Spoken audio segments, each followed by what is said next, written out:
In yesterday's video, we took a look at what would be the best raid counters that you should use when battling the 5-star legendary Pokemon Reshiram. In this video, we're taking a look at what place in both the PvE as well as the PvP meta Reshiram is going to be having in Pokemon Go. Let's get into it.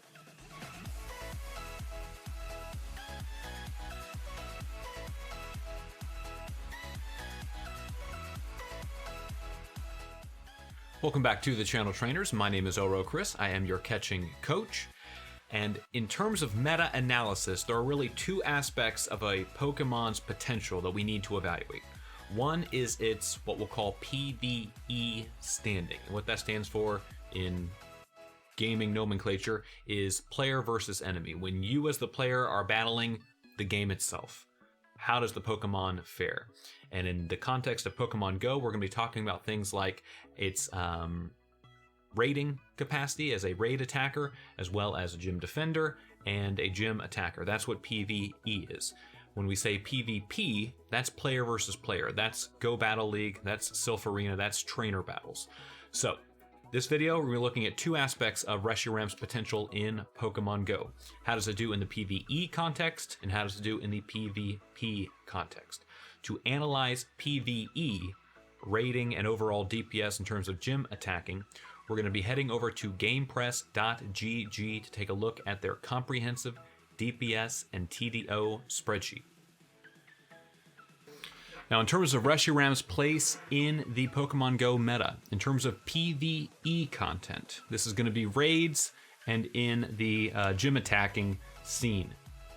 Very strong Pokemon. If we come over here, GamePress again has a comprehensive DPS TDO spreadsheet, and we type in a random attacker, something that is going to be weak to what Reshiram is going to be bringing to the table. Let's take a look at, for example, Glaceon as an ice type.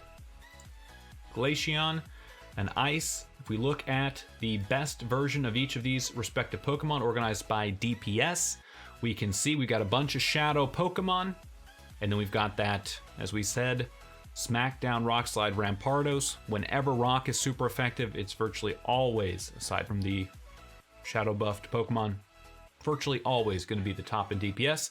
Lucario needing to run Aura Sphere.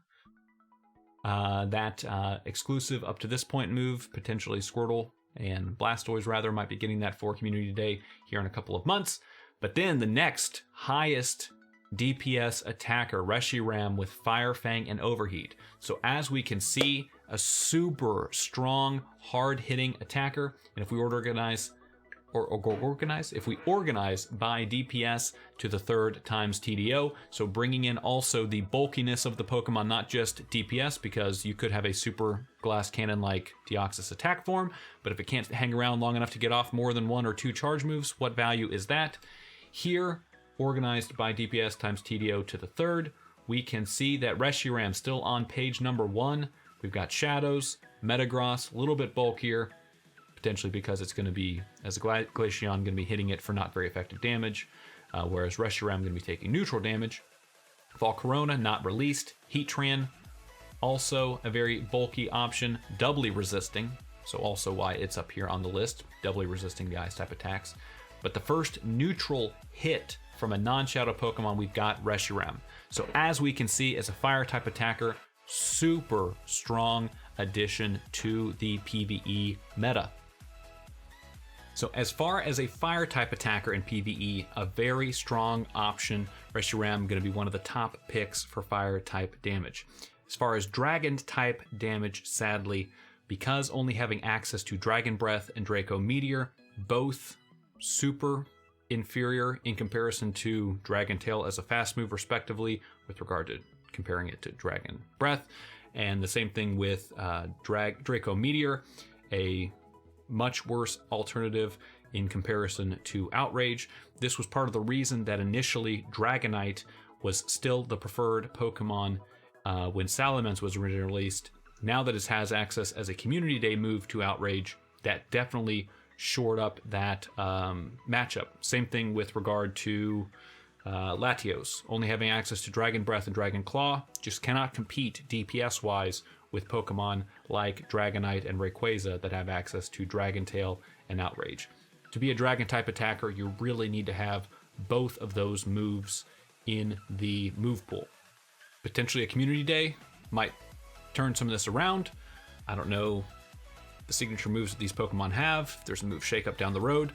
But for now, Fire type is going to be where in the PvE setting, Reshiram is going to be the most effective. Now in terms of PvP content, let's see how Reshiram looks when we head over to pvpoke.com. If we take a look here, pvpoke.com, the preeminent simulation website. If we take a look here, we have got Reshiram in the Master League, Giratina Altered, the newly legacied, the special edition Groudon with Fire Punch coming in at number 2, and then Reshiram making just outside of the top 10, coming in at number 11, Reshiram with the recommended moveset of Dragon Breath, Crunch, and Overheat. And if we take a look here, as a lead, not the strongest, 81.9, a great closer. The reason for that being Overheat, being a very powerful, hard-hitting charge move, but it has that debuff aspect to it, which is going to hurt it in that lead position. You're going to want to hit them in the end when shields are down and really do that hard-hitting damage for those, as close to one-hit KOs as you can get. As a switch Pokemon, very strong because it does have, as we said, a lot of key resistances. And then key matchups, Giratina Origin. If you remember from Season 1 of Go Battle League, Master League, Giratina Origin form was everywhere. This Pokemon can now take that Pokemon out, and the reason for that being access to Crunch. That super effective damage into Giratina Origin form, really helping it out. Togekiss beating it out, and the reason for that being its resistance, or at least neutral damage being received from Charm. That fire subtyping helping to insulate it a little bit from what would traditionally be a losing matchup for most dragons. Beating out Metagross. Now, if you'll notice here, top counters, Shadow Metagross listed as a top counter, but regular Metagross losing. And the reason for that being this Metagross running Psychic gets that KO right before. Just barely enough. 102 damage with that Psychic, that Shadow buff really coming in handy.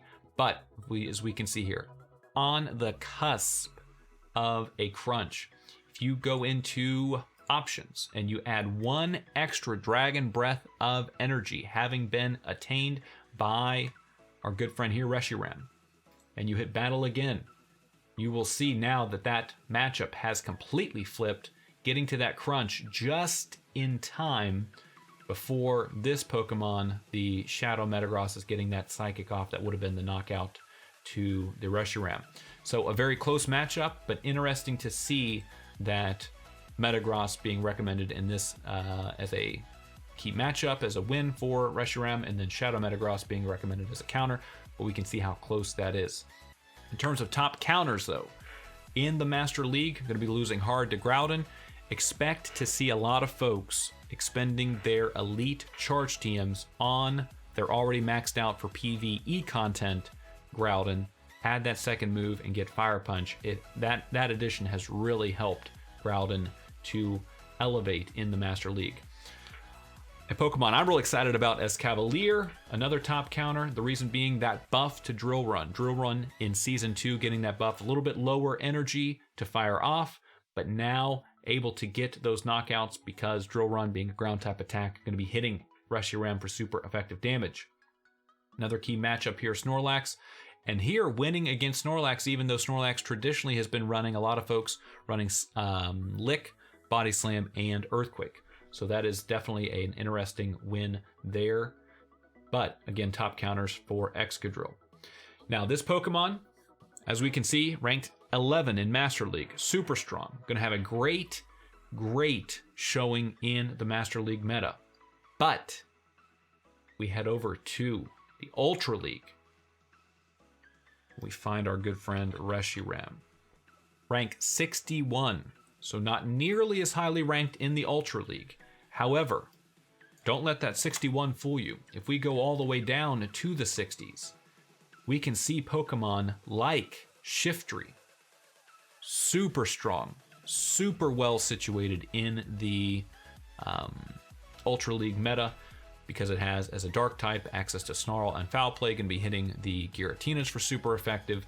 Here, with access to Dragon Breath on Reshiram, as well as access to Crunch, going to be also hitting those Ghost Dragons, the Giratinas, for super effective damage. And I just passed him up completely.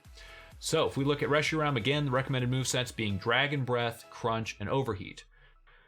Now, in the Ultra League, picking up a very clear, convincing win. There was really no question about that.